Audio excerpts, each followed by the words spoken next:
All right. You're watching Uongozi Today. This is in the editorial cartoon. We just ran you by this particular story. Now the MPs were hiding under the table or this particular desk. As you can see, their phones were just ringing continuously yesterday, as we had over 5,000 calls were made by members of the public. It's a finance bill, Your Excellency. This is a member, very angry voters who are actually protesting the fact that this should be passed. This is what we're talking about. Yes. Haman, if you may just sit down. Haman. Haman is behaving on TV-like. Yes. Relax. Anyway, let's continue with someone is tickling me in the studio here. This is how it was yesterday. It's about the budget. 2.5% on his Prado. Well, you one of them who are making the calls. All right, and this is also what Gams has drawn today. Then, gazeti ni ya kufunga nyama. This is what President Uhuru Kenyatta was saying. But now also, it is the same media that is using lazima magazeti yaandike hii story. The press conference that we had there and what I told you about the packs that he has not received. And of course, Ozone has drawn this. MPs, right, crying the crocodile tears, or maybe these are Kenyans actually. And the brief is so heavy on them, as you can see, this drawn by Ozone. Let's say for Martin Olo. Yes. Maybe you might decipher that particular cartoon. This one. Yes, that one. Basically, what we have here is that the Spain, you see there's a mask, there's a way in which we are bombarded with a reality that is baffling. And if you look at it, it is the pain and the tears are yellow. Yeah, you see that eye is yellow. That's a member of government suffering just as much as any other. And you see the bureaucrats in government, because the red ties were for the bureaucrats in government as they came to present their budget. But the pain is inflicted not just on men, but equally on women, as you can see. Essentially, this budget's story is very simple. That it's a pain, it is a burden, it is meant to curtail, it's meant to invade and intrude into people's resources and spaces. So that whether you're looking at any one tax proposal, and indeed when you're looking at it in totality, it would appear that the net effect of it is to get a Kenyans, out of 100 bob that a Kenyan is having, more than 60% is going back to government through very many other tax provisions that are there. So a 40% that you are leaving people with cannot possibly help them to manage their lives and also to be able to be productive. So we have a problem with this budget, and this problem with this budget is that it's looking at throwing more and more money on recurrent issues rather than on social development issues.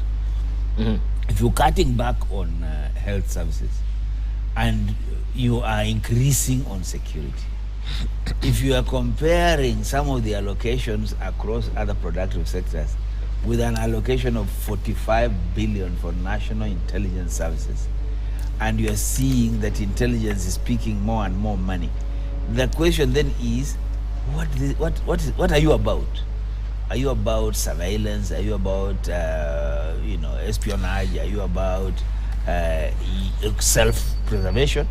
Or are you really about stirring up the economy? So basically what we have in this budget is a sad story, a story that, in a country that is not growing at that much, we don't know, there's 5% or less, and you keep on growing taxes, it can only mean that you are working against yourself. You are taking businesses out, you are discouraging people from investing, and you are just encouraging subterfuge and underground operations and so on. So basically, when you want to help a country, you make sure that the environment is, you create an enabling environment. you make businesses thrive, and the businesses will pay taxes and so on, and people will pay taxes. But you cannot penalize people for owning cars like my good friends here. I'm not looking at my friend on the left because the money he'll have to pay on many of his cars will be such that he'll not come and will not talk about it here. He'll just painfully give it out. But the point is, we should not penalize people for success. Thank you. All right, a big win also for the academia, and I'm looking at Kindiki here and Manyora. You can tell us, we can see at least now, also for the JSS, something. They've had the hue and cry of the JSS, so the TSC is bound to absorb them to be permanent and punishable. That I think is a good win for the teachers, but just basically, because I know the other day we were seeing that, is it not University of Nairobi, but Kenyatta University, Moi University, there is no money at all that is coming to those universities as it stands right now. What's your take? Let's hear from Kindiki, then we'll come to you. Well, thank you. As I said before, the budget is very, very balanced, the way I look at it. And personally, I support. Let's begin by the fact that for Moi University, did you receive it? Was a matter of salaries. Glad everything is okay. Yeah, yeah. We already paid. We have been paid. We have been paid. You have been paid. There was a delay. There was a delay, right? Delays are normal in every organization, and sometimes the media or maybe people blow it out of proportion, and then it's exaggerated. Looks like people are really suffering. But of course, what was in the press were just issues of the UASO. That is, but that they represent the lecturers, the academic staff in the university, and is their role sometimes maybe to air some kind of challenges that they face. But if you look at the management of it all, is that actually the lecturers have been paid, or the members of and other staff. So I think if there was a delay, it was just something manageable, because they have not gone beyond even the date 15 before they are paid. So I think all is well. If there was any delay, it was just something which was very small, and it was done. And I think going back to the budget, I think it's a big win in education, because after these issues which came up in the public participation process, I think the Treasurer has considered some of these views, and I think that's why education as one of the major drivers of the economy was given a consideration. And I think, to me, if we go by the budget, I think the let's say from primary and even the junior secondary, where you find then these teachers who have been complaining and crying here and there, they will be observed on permanent basis. And then the capitation in the secondary schools, there have been also been complaining here and there of delays. But there has never been, I don't think, whether a situation where we feel that we have to close maybe our secondary school institutions because there is no money. But I think these were just complaints. Some of them are blown out of proportion, which I think in the management is not the best way to run a country. When everything small that happens, then is so much exaggerated. I think this is a culture of our people, but I think we need to plead with those who are in education, and those who are not in education also to give the support of the management. If you go to the universities, like the budget, something which maybe had been underfunded, that is research. And I saw that one of the areas that would be considered this time around, other than salaries, there will be also money for research for the university staff who are involved in research. And I think that will help universities now even to come up with proposals of projects that can also support the running, the contribution of the economy, so that the economy can grow to the next level. So all in all, I think it's a good thing in the education sector that Treasury has considered funding education. And I believe going forward, we expect good results, and not only good results in terms of people will be motivated to work, and there will be a kind of understanding between the managers of the schools and universities, colleges, and other institutions. and especially our teachers who are on the streets, as we have said, I think they'll be considered on permanent basis. So all in all, in a nutshell, the budget was considerate, it was fair. We considered the equality and equity in all areas of education, and I think it's a thing that we need to laud the Treasury for considering that. Among other areas of development like agriculture, health, infrastructure, and so forth, which were also highlighted, not only in education. So for me, going forward, we can see that we need to give time for implementation of this budget. And I think the bar going forward, you see, people have been talking about taxes, but they are not talking about the benefits of paying taxes. And I think that's where the benefits are the development project that will be there.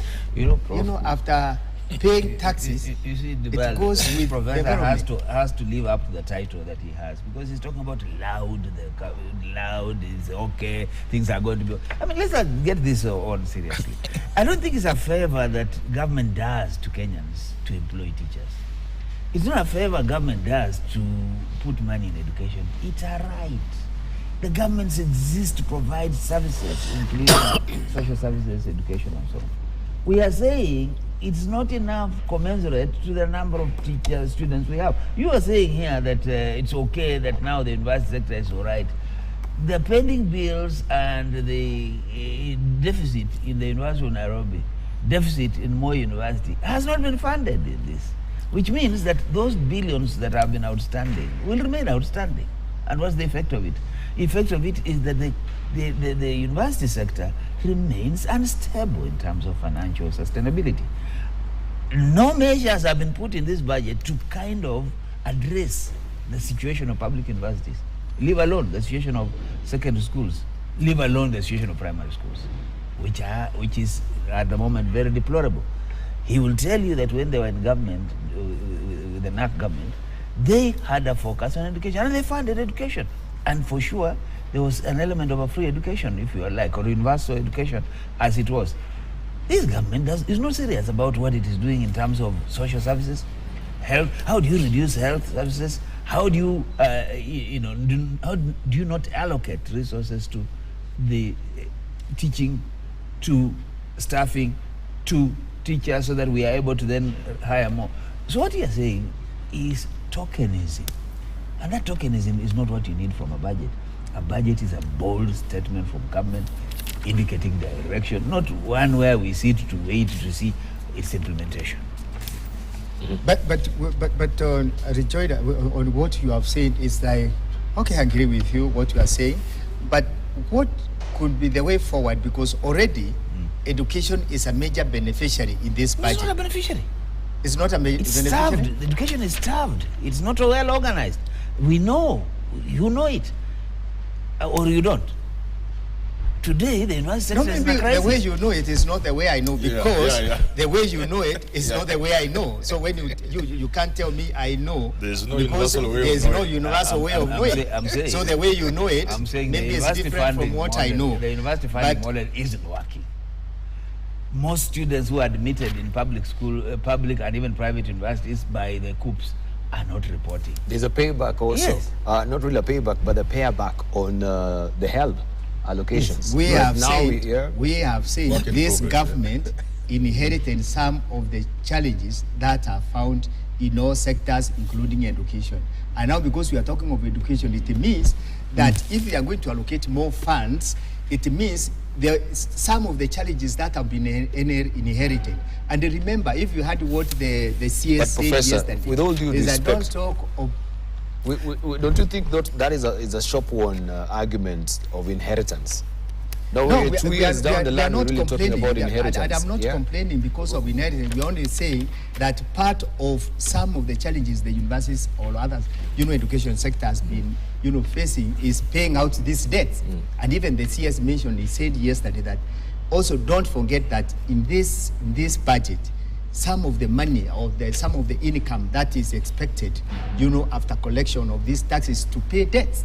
And one of these things, once these ones are, addressed, going forward, there will be changes. And some of the issues my dear, my very good friend here, colleague, professor is mentioning, they'll be sorted out. That's what I mean. You can't sort a problem within 1 day, 1 month, 1 year. Sorting out issues is a progressive, activity. Like now last year, some of these issues were addressed. This year, some of them will be addressed. There is also time because we have next year also, and we believe next year it will be better here than this year, and it will reduce some of the challenges. So, thank you. We cannot say that I know, because what I know is what I'm saying, and what he knows is what he's saying, and what he's saying is not right. So what I'm saying is right. So what I'm saying is right. So what he knows, he doesn't know. So I'm trying to educate him that what I know is on a higher status than what he knows. Okay. And what So Martin knows the unknown knowns. He doesn't know. What he knows, he doesn't know. That's what he's trying to tell us. Thank you. All right, let's hear from Martin, from Hammond. Yeah. You are talking about education, but first about the budget. There's no budget here. Let's just agree. What we have is a lazy and criminal attempt to present government estimates in terms of income and expenditure. Lazy because we want to do things the way we have been told by others it must be done. So that in most countries, budget making is a lazy process. Copy-paste. We are told, you hear things like deficit, reducing from 5% of GDP to 3%. The way they have been told to do budget, the way they are doing it over the years, many countries, including Kenya. So it's lazy. It is also criminal because what the Mandarins at Treasury do, they allocate money in places where it is easy to follow and eat. If you look at the allocations, if you look at where the projects are, if you look at where the big money has gone, it is places where it is easy to get that money and put in people's pockets. Projects, fund, those kind of things. So it is both lazy and criminal. But there are also certain things like common sense in a budget. If you look, I've always given this example. If you took these estimates, what we call budget, and took to a good primary school, not a secondary school, an average, not even the best, not a group of schools, just a good public school, Nairobi primary school, what? You gave the kids 1 hour to go through and told them, we have a problem raising money to finance this budget. Can you help us identify things that shouldn't be in this budget? You'll be shocked. They will remove more than 1 trillion shillings. There are so many useless things you keep putting in the budget every year that a poor man struggling to survive should not put in their budget. You can equate a country to a home, to a company. So this is lazy and criminal. Now to education. If you were to ask yourself, what is the role of education in society, in a country? Then you'll get the answer whether government is doing anything about education or not. And the answer will be it's doing nothing. Because education is supposed to help a country, move forward. In other words, education should be what provides thinking for the country. So if you look at the entire education, you don't see that aspect of creating people who can think and even promoting that thinking, even working towards creating that thinking. This colonial education we have inherited was to produce clerks, all the way from primary school to universities. We are just producing clerks, not people who can think about anything. You get it? I was doing some research on R&D, on research.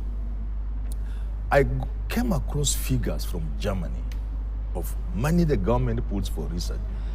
I thought it was a mistake. I thought it was a budget for the country. My friend, the amount of money these countries put into research, you'll never, ever catch up with any of these people. There is so much, they put so much premium on research. So when I see 1.2 billion, and you are giving MPs about 50, 40 billion to play around with. A country that can give MPs money, tens of billions, to go and dish checks and gives 1 billion to the entire research in the country. You can't talk of education. You cannot talk of education in this country. You need to fund research. When the corona came in this country, Martin, I thought we had seen the danger that every country, every society ought to be on the cutting edge of knowledge, because we don't know the next thing after corona. So knowledge is what we must invest in, research and knowledge. I expected after corona, this country will set aside 30, 40, 50 billion every year for research. We have learned nothing. So the government is not addressing anything in matters of education. If you go to universities, they are not only cash-starved. Indeed. I work in a university. Everything is broken down. Let me tell you this, without fear, and anybody can say what they want. If you are the University of Nairobi and many of these universities, who want you, if they urge to go to the toilet catches you, my friend. I was with a friend, and I showed her the lady. She came back screaming. I'm telling you, it's shameful. The universities are run down. They are broken down. They are dirty. Let me tell you something else. I think this guy has mentioned, which is true. For the first time in the history of university education in this country, students are not taking up positions. For the first time. For the first time.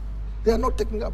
For the first time, the hostels are empty. People used to queue. You pay your fees quickly so that you can queue for a room. Because before you clear your fees, you cannot go and queue looking for a room. Of course, online. First you pay, then you can qualify for a room. Students used to pay fees 3-4 months before they join, before the semester starts, so that they may qualify for. Now the rooms are there. So things are so bad. The salaries we pay our teachers, honestly, if this guy wasn't from a good family, if he was relying on his salary, we could not even be having this time. This suit you can't afford it. If you are a university professor relying on you can't afford this suit. But now he's a government spokesman. It is shameful. It is shameful what we pay our teachers. Let anybody table what we pay our teachers in this country. The salary we pay our teachers. It is shameful. What we pay our professors in this country is honestly shameful. So I'm not seeing an attempt from the government to address education. No, I'm not seeing. Right. Yet, without education and without any doubt, no country can progress. Indeed. The development of Europe, if you look at it critically, the university is the center of that development. The world university is anybody who thinks about anything. Good question. They don't. Let me come to Kipruto Rapkiro, because even just to broaden the discussion, I thought that now the country, we are changing the curricula to CBC where it stands right now, and people have been decrying the fact that there's not much funding for the CBC, because if you're going to the competence-based curricula, it is more resource-oriented towards, because it's more practical, right? You need schools with the practical tools that you need to learn, to develop your talents as well. You're looking at this particular budget, do you think there is also that political will truly to fund CBC to make it robust, or is it just a pure joke? Because everyone is decrying the fact that this CBC will not really work. People now are actually pulling out most of the children from the CBC curricula as it is and finding alternative solution. People are saying, hey, there was no need of having CBC. 844 was just good. But with the budget allocation, it tells you, or you can read as much into it. Yeah. Debal, there are a number of things that we can comment, save for the fact that time may not allow all of us. Let me start with what Dr. Martin Olo was saying. I would have expected the 60 billion that is bending at the universities to be done away by the government in terms of this budget. I say so because a number of universities have been paying their staff half salary for the last 5 years. Now they have gone up to about 70%, and the arrears that has accrued over the period, they have not been able to clear.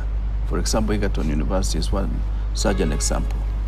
And if you are frustrating public universities, you are actually telling the country that you are not keen on education, because I think, in my very honest opinion, robust funding of public universities should be the focus of any government of the day, for purposes of ensuring that when a child goes to a public university, he knows is the top of the cream. Now, the second issue is that even some of the admission that they have given certain students in the last few months, they have been withdrawing them, so that a child is admitted to a certain university, then they withdraw that admission. What does it mean? It means you are creating a lot of uncertainty in that particular field.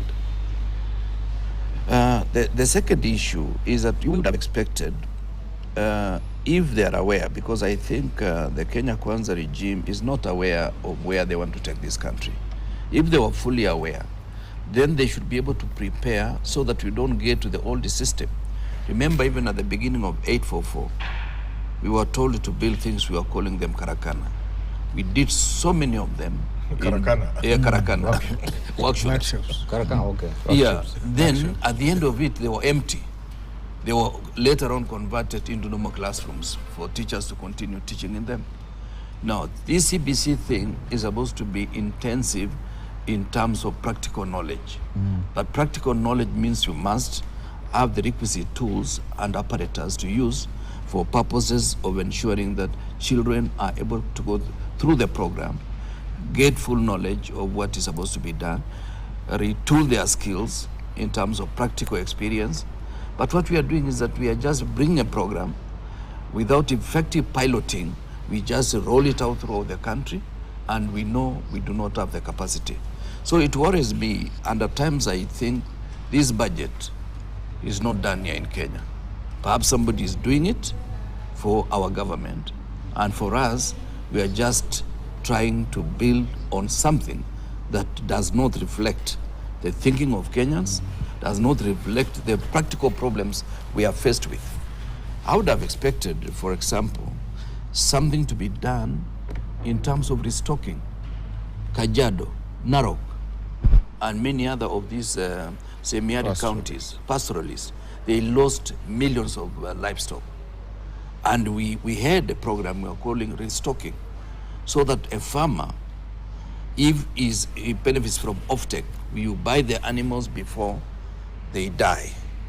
You take them to KMC, then the farmer will get something at the end of the day. So that when the rains are now back, like the way it is in Kajiado, you allow the farmer to restock by buying about 10 animals, 5, 2, 3, and within 2 or 3 years, we'll have built the requisite stock that we need as a country.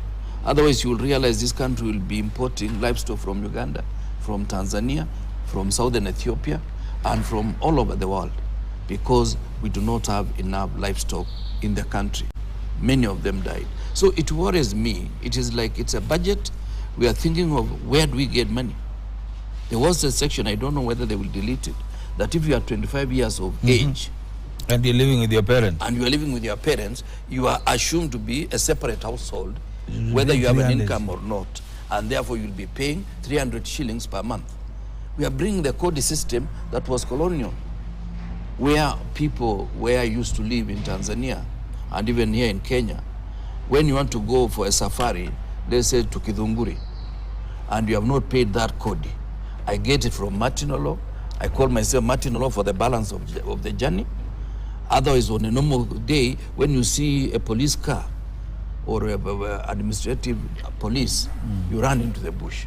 So we are taking Kenyans to that particular colonial mentality that even if you have no income, you have to pay 300 shillings per month.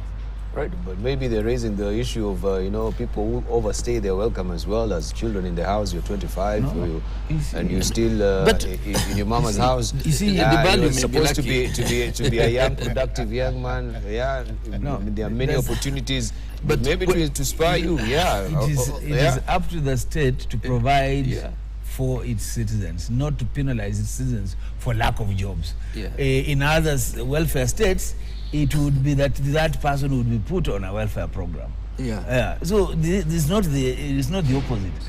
Basically, what we are saying, Dibal, is that if we are serious with our country, and if Kindiki's people were serious and they were talking about bottom up, they should do a zero-based budgeting. Yeah. They should start by saying, we cannot keep on disjointed incrementalism, that you're just increasing here, increasing there, but all those things are not joined up. What they should do is to say, what do we want to achieve in education? How do we want to put our resources to achieve it? Education is so important as to be left to a leadership that you can see demonstrated at the current CS level, incoherent, cannot speak even Swahili, in where Swahili is already an official, both a national and unofficial language. Education is so serious that we must be seen to be investing in it for purposes of the future. Now, when Hamania was talking about research and investing in the future, it's all about the kind of human capital you develop. And the kind of human capital you develop has to do with the kind of education that you invest in and the kind of encouragement, the job market and the sparring of the economy that you do. So when we come back and ask, so when you look at this budget as a statement of intention, what does one read in this now near 4 trillion budget? Are we reading any one direction that this government is going into? The only direction they're in is, let's grow our taxes as a percentage of our GDP. For what? That's what we need to ask. But let me try and butt in as well. And also Dibal, understand our GDP is a fragile GDP. If we are to pick 3 countries, for example, Egypt, South Africa, and Kenya, ours is the most fragile. Fragile in the sense that it is weather dependent, because we depend, part of our GDP largely is in the agriculture sector, both livestock production and crop production. And when the weather misbehaves, that GDP is affected. But when we are talking of industrial GDP like that of South Africa, where part of the large proportion of it is dependent on the industry, that is a more sustainable GDP, barring some vagaries beyond the country itself, which is global.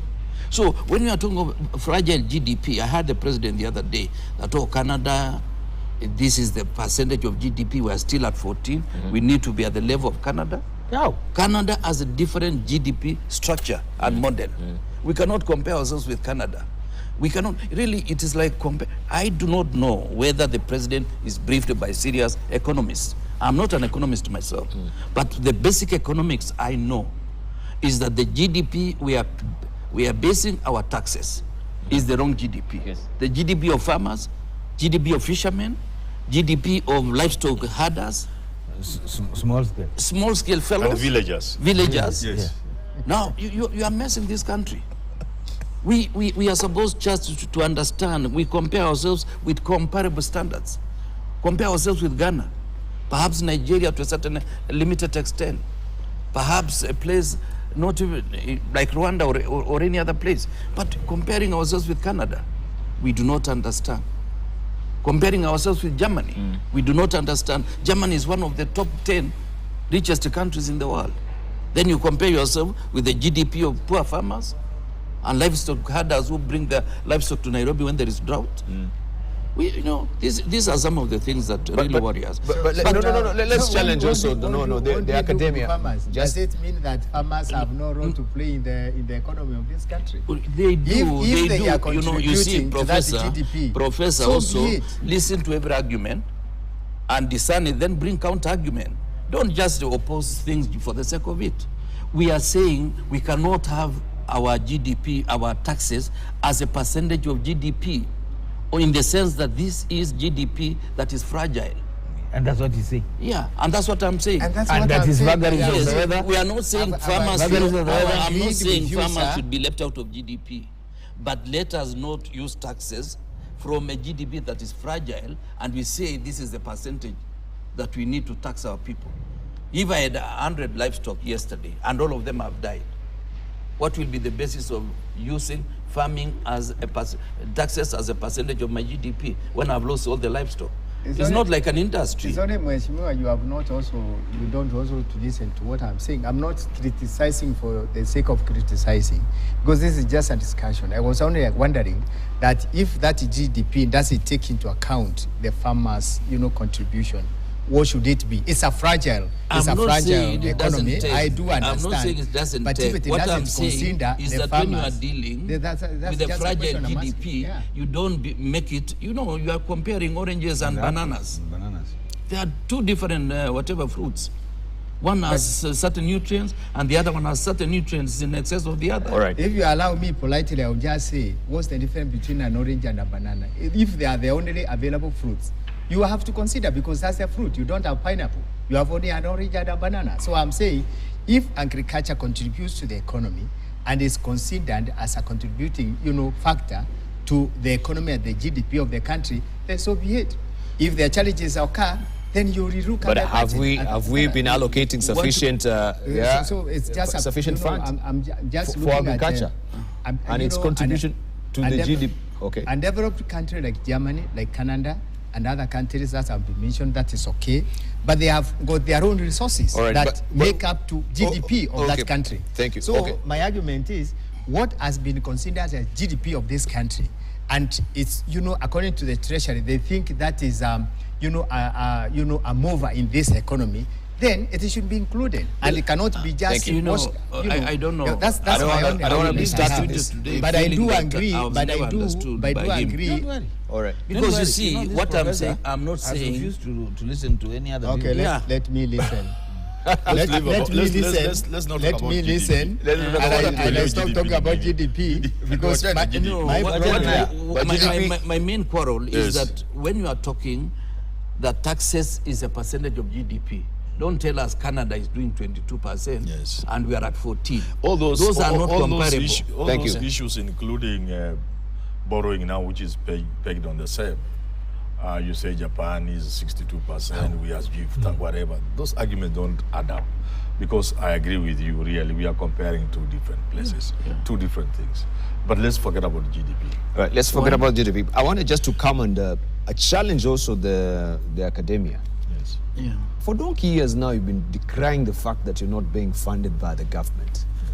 Especially the first tier universities, University of Nairobi, Kenyatta University, Moi University, Big ones, JKIA, JKK. JKUAT, not JKIA. That's the airport. That's an airport. Maybe they should convert in the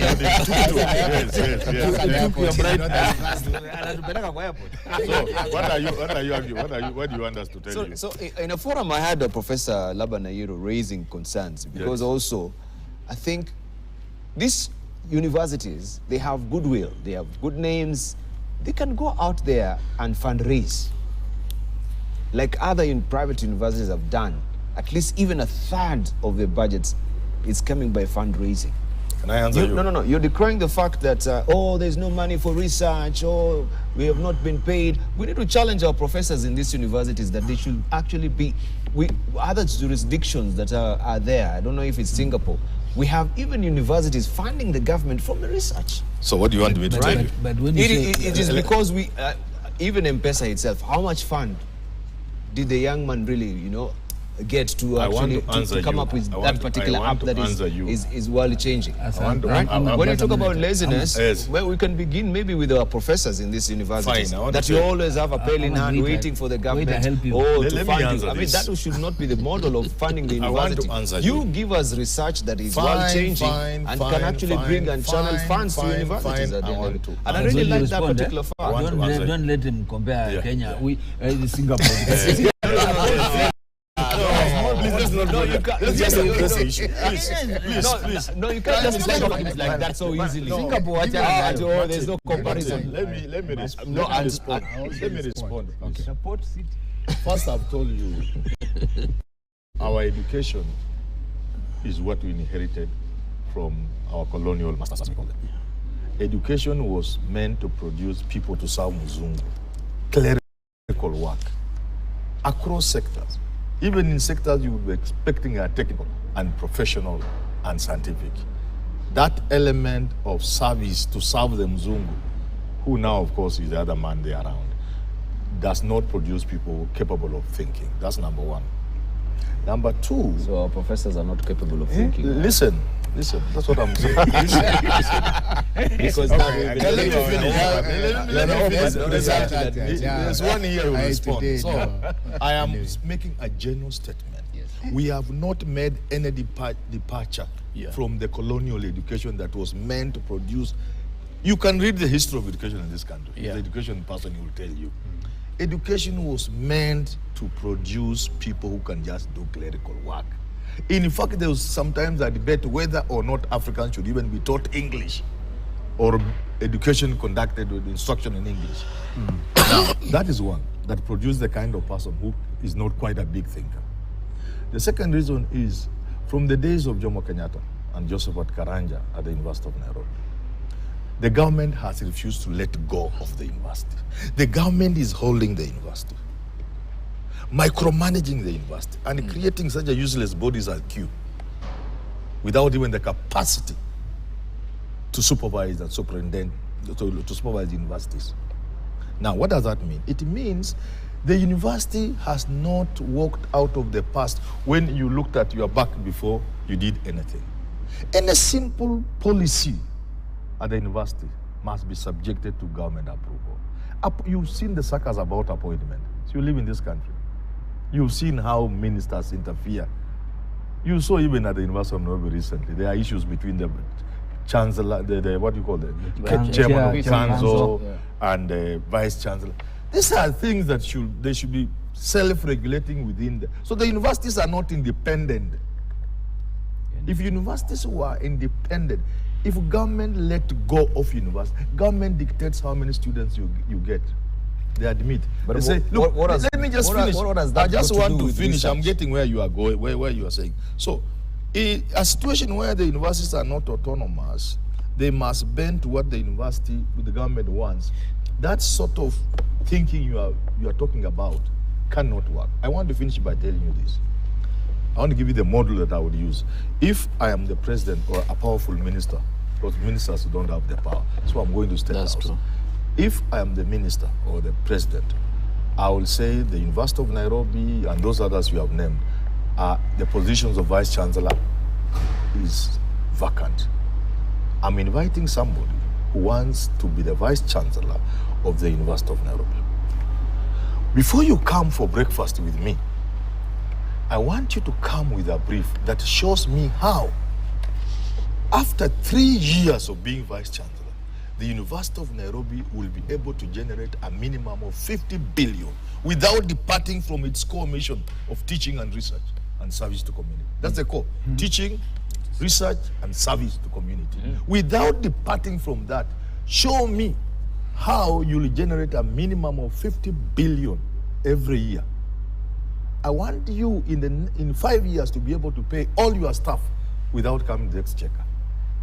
That's the kind of thing I'm about. There are even schools, I'm just finishing. Yes, that's there are even model. schools in this country. Now you're talking. There are even schools in this country like Lenana High School with huge tracts of land within the city. And they are chasing children away for fees. You get it? If you become the headmaster of the principal of Lenana High School, they like these big names, and they cannot generate enough money to pay fees for those who can't afford. Why are you principal there? In Lenana, 200 and something acres. If you planted just dara, you know dara? Napier grass. That does not require a lot of crop husbandry. Just napier grass alone. Wale wanakuja kukata, unakata yako, unabeba, unalipa na unapalilia na unaweka fertilizer na unaenda. Or avocado. Do you know nobody will even pay fees in Lenana? Right. And wazungu walikuwa wanafanya hivyo. Yeah. But bottom line, the bar for universities ought to be given the autonomy first. Once the universities have their autonomy and good governance structures within the universities, then we can begin to talk about this idea of making the exchequer. What autonomy are we talking about? Even we look at University of Nairobi, we look at Kenyatta University, Moi University. You have huge expanse of land. You're talking about assets. No. We're talking about asset owners. I agree. That's what I'm saying. What about the asset sweating, the asset utilization you're talking? Stop picking about Lenana and you're not looking at the log in your own hand. Let me tell you this. Sometimes back about 20 years ago, I think the government was reorganizing houses. You can sell something. Some of them, you don't house people. You know, remember that time, Kirwa? Yeah. The University of Nairobi tried to go in that direction. They were stopped. If there is property you own as a university, and they think this property If we solve it, we can develop the other property. You try and see how it will go. In other words, there is so much interference from government. I can never blame any vice chancellor in this university for not doing the right thing. Right. But what's Martin. autonomy? Autonomy starts with the charter, statutes, and your ability to manage yourself. Do you know why Harvard University is successful, MIT is successful? Is because those are entities that are actually run on a private corporate basis. Universities in the US hire you for a CEO on the basis of your management acumen and ability to develop business and look for resources as a vice president of a university. Because it is enabled by their own corporate governance structures. Here, a cabinet secretary for education appoints a council chair. One of whom, there's a council chair a person who went to get a job as a commissioner of IBC, and he said he had gotten his PhD in 6 months. And he said his was a very flexible program. Today, he's a chair of a council of a university. Now, members of the... 6 months. Yeah, he said he finished his degree, and you know, for you to be a council chair, you need to have a PhD, yeah? So this guy is a chair of a council today, as we speak, having received a degree in PhD in 6 months. So what kind of leadership is he going to provide to that university where he is the chair of the council? And then the rest of council chairs, council members are appointed by the cabinet secretary or by government. Then the vice chancellor has to be appointed between the council and in consultation with the cabinet secretary. So essentially, you have a situation where universities are part of government. They are not, they are an extension. They are controlled, they are given resources from there, and they are also given leadership from there and told what to do. Now, that's not how you grow universities. If you go to South Korea, where the other day the president was, they have modernized and allowed universities to grow. For example, we have an example of a university of technology. It's called the Korean Institute of Science and Technology. We went to Korea several years ago and got a grant from Korea Exim Bank to come and establish a similar university here in Konza City. 10, 15, 20 years down the line, with the full grant, with the full Government bureaucracy. The university is not up and running. Government Now bureaucracy. the other day, listen to me. The other day, the president was in South Korea. This is the president of Africa, summoned from Africa, summoned by a country, and there were 40 presidents. South Korea was a country just like Kenya the other day. Some 50, 60 years ago, South Korea was just struggling like all. Now it's a country that's summoning a continent. Now, there has to be some seriousness in what we are saying. And some of the things we are saying here is that if we don't have a vision for an education or for a country, then you have the kind of drama that we have, where government it wants to be in everything. It wants to be the one that is, placing students. It wants to be the one funding students. It wants to be determining the budgets of universities. Now, if you want to do it that way, then you carry the whole load with you. But if you want to create an enabling environment so that universities can thrive, they will thrive. Just a moment. Right. Just a moment. Let's hear from him. We need to take a short break. Let's hear I from want to add Kinigi. something small before he comes in. What he has said about government. Sometimes back, our vice chancellor at University of Nairobi said this. Look here, we have students. We know what they need. We want to give them the best. And in order to give them the best, we need resources. That, I think it's Professor Kiama. We need resources. So allow us to charge the fees we know is commensurate and that can support the programs we want to give. He was told to shut up. I'm not saying that was the right move, but look at that thinking that let us admit the students we can manage and charge the fees that will enable us give these students the quality education they deserve. Maybe we need to relook the module 2 that was there also. Yeah, This general education, right? I think that was a wrong idea to outface it.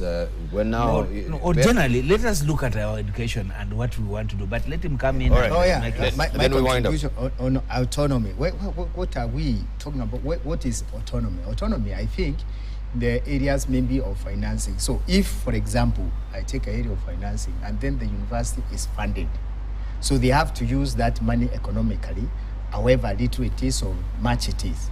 I don't know how much, but according to the budget from the exchequer, the universities are funded through the Ministry of Education. But I'm saying also the universities, we, and I work in the university, we are to blame because sometimes we are also not creative. And now we are talking about CBC. It's a wake-up call for all of us as members of the university staff. So we come up with projects that are even fundable. Some of them you can even do it individually. Personally, I've grown through the profession, not through assistance of maybe even the university or even the government, but I use my own resources. You know, I become creative. I write some project proposals. My colleagues ask me, why are you spending a lot of time doing this and the government or maybe the university is not funding? But you see, we also be people who are selfless and people who are also creative and they contribute. You find most of our colleagues, and I'm sorry if I'm really hurting anybody, that you get somebody who has been employed in the university for a period of 10 years, 20 years, has never published any paper. I don't know some of the colleagues, they don't publish anything. They don't do anything. And then when you follow, they say, I'm waiting for the government. And you see, if Dibar, you are Kenyan like me, if you watch the news in the television, you see just a local person, and forgive me for using those examples. And somebody says, oh, mtoto wangu ameanguka, serikali saidia. Oh, kuna hii nilikuwa nataka kwenda hapa, serikali saidia. Serikali cannot be everywhere because we also need to have a role to play. The universities actually, especially the academic staff, we need also to pull our socks and work very hard and support, and we should not just peg it on maybe the vice chancellor, because even if you make me a vice chancellor today, the bar of a university, and I have weak staff, I will not be able to manage. So I will just say what the professor says. I will try this, my staff is not going to support me. I try this, and how do I support the vice chancellor?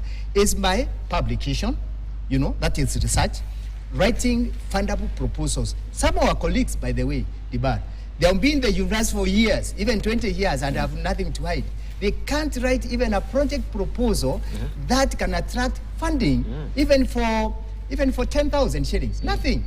They're only there waiting for the salary, commuting there to teach Unit 1, Unit 2, and they teach it this semester, next semester, that semester, the whole year. And I am a lecturer, and I know this is a big problem in the teaching fraternity. Let's work also as colleagues and play our role as we wait for funding from the government, from external funders and anybody else. And there's nothing wrong comparing ourselves with Singapore and other countries of the world where research is done. The other day I was in Germany, and I was there for about 6-7 months. And what I saw, the research, the quality of research in those countries like Germany, like in the UK, like in the US, is of high standards.